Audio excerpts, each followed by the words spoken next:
안녕하십니까. BOA 모닝뉴스입니다. 첫 소식입니다. 최근 한일 갈등이 고조되고 있는 가운데 존 볼튼 백악관 국가안보부 장관이 일본과 한국 방문에 나섰습니다. 볼튼 보좌관은 일본에서 산적한 국제 현안으로 동맹이 중요한 국면에 놓였다고 말했습니다. 오택성 기자입니다. 일본을 방문한 존 볼튼 백악관 국가안보부 장관이 22일 고노다로 일본 외무상과 만나 양국 현안에 대해 논의했습니다. 두 사람은 이날 회동에서 강제징용과 수출 규제 문제 등으로 최근 고조된 한일 관계에 대해 이야기했으며 고노 외무상은 이 자리에서 일본 측의 입장을 설명했다고 일본 NHK 방송이 보도했습니다. 회동 뒤 볼튼 보좌관은 양측이 다양한 현안에 대해 매우 생산적인 논의를 했다고 말했습니다. 이날 회동에는 매튜 포틴저 백악관 국가안보회의 아시아 담당 선임 보좌관과 앨리슨 후커 한국 담당 보좌관 등이 배석했습니다. 이어 볼튼 보좌관은 이와야 다케시 일본 방위상과 만나 양국 동맹과 국제 현안에 대한 논의를 이어갔습니다. 볼튼 보좌관은 회동에 앞서 양국이 논의할 중요한 사안들이 많고 특히 당면한 국제 현안으로 인해 동맹이 중대한 국면에 있다고 말했다고 일본 언론이 전했습니다. 또 이와야 방위상은 미일 안보 동맹을 강화하기 위한 볼튼 보좌관의 노력에 사의를 표한 것으로 알려졌습니다. 일본 언론에 따르면 두 사람은 이날 회동에서 호르무즈 해협을 통과하는 민간 선박을 보호하기 위한 연합을 구성하자는 트럼프 행정부의 제안에 대해 논의했습니다. 볼튼 보좌관은 일본 방문에 이어 23일부터 24일까지 한국을 찾아 정의용 청와대 국가안보실장과 강경화 외교부 장관, 정경두 국방부 장관 등과도 만날 예정입니다. 앞서 청와대는 21일 볼튼 보좌관이 정의용 실장과 만나 한반도의 완전한 비핵화를 통한 항구적 평화체제 구축과 한미 동맹 강화 방안 등 두 나라 간 주요 현안에 대해 협의할 예정이라고 밝혔습니다. 한국 언론들은 양측이 한일 군사정보보호협정과 호르무즈 해협 문제 등을 논의할 것으로 관측했지만 양국 정부는 이와 관련한 구체적인 내용은 밝히지 않았습니다. 앞서 미 NSC의 게런 마퀴스 대변인은 볼튼 보좌관의 아시아 방문 일정을 공개하며 중요한 동맹국과 우방들과 대화를 계속할 것이라고만 언급했습니다. BOA 뉴스 오택성입니다. 마이크 폼페오 미 국무장관은 22일 미국 비핵화 실무 협상이 조속히 재개되길 바란다고 거듭 밝혔습니다.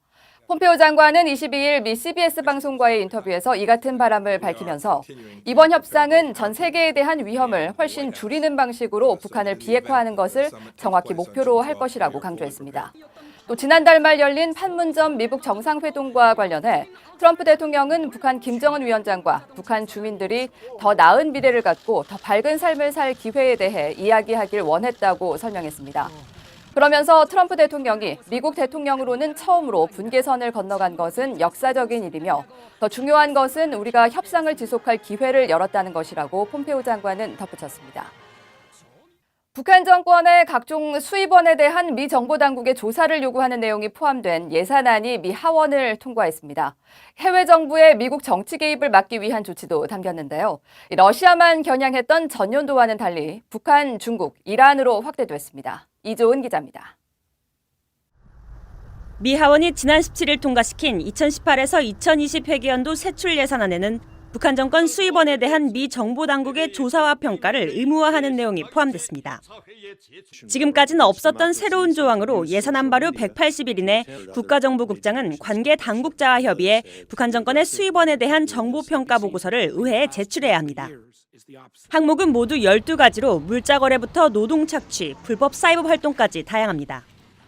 먼저 석탄, 철, 철광석 거래와 북한 영해의 어업권을 통해 창출되는 수입, 그리고 금은, 구리, 니켈, 아연, 티타늄 광석 등 각종 광물과 섬유 거래를 통한 수입도 조사하도록 했습니다.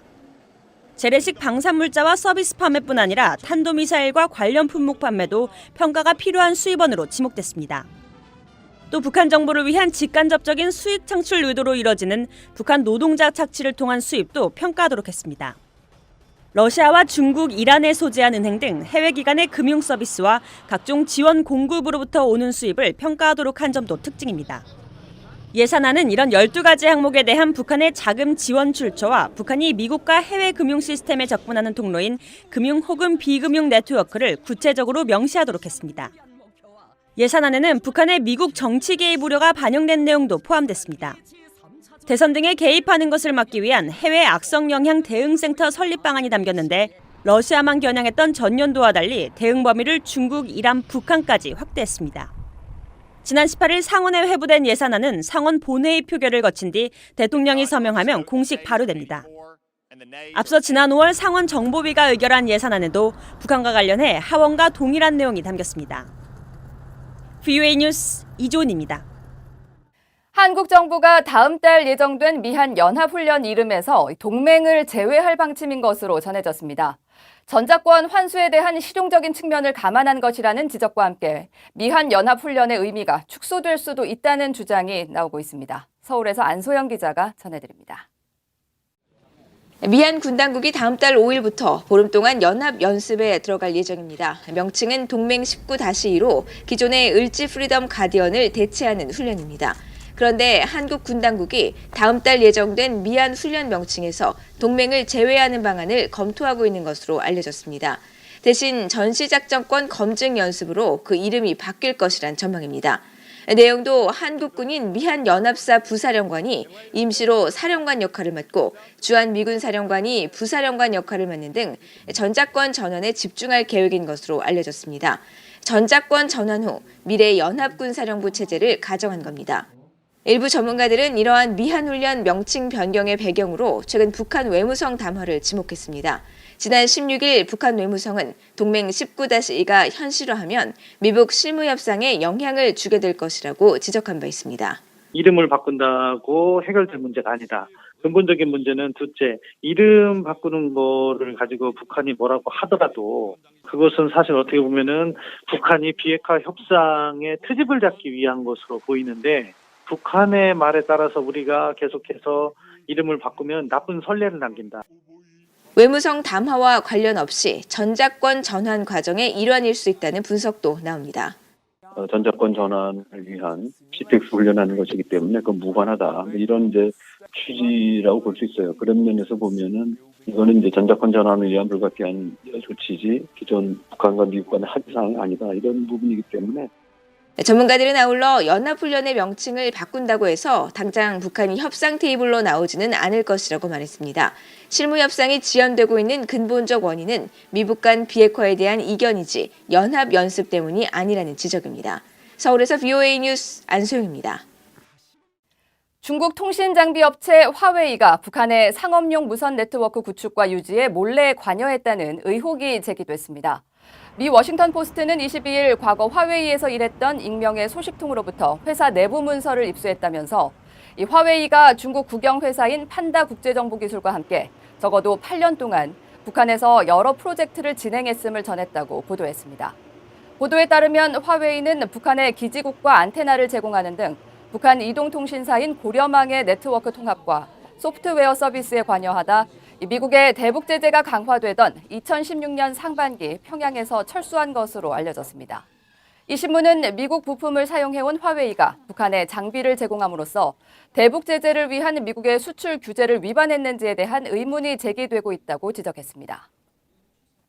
국제원자력기구의 수장으로 북한 핵 검증을 강력하게 촉구해왔던 아마노 유키야 IAEA 사무총장이 22일 향년 72세로 별세했습니다. IAEA는 이날 성명을 내고 아마노 총장의 사망 소식을 전하며 깊은 슬픔을 전한다고 애도를 표했으며 아마노 총장이 서한을 통해 IAEA 이사회의 사퇴 의사를 직접 밝힐 예정이었다고 설명했습니다. 최근 아마노 사무총장에 대한 건강 이상설과 함께 조기 사퇴설이 제기됐지만 IAEA는 정확한 사망 원인을 밝히지 않았습니다. 지난 2009년 일본인 최초로 IAEA 수장을 맡았던 아마노 유키야 사무총장은 지난 4월 미 워싱턴 세미나에 참석해 북한이 지난 10년 동안 핵 관련 활동을 지속적으로 확대해왔다며 북한의 IAEA 사찰단의 복귀를 촉구한 바 있습니다.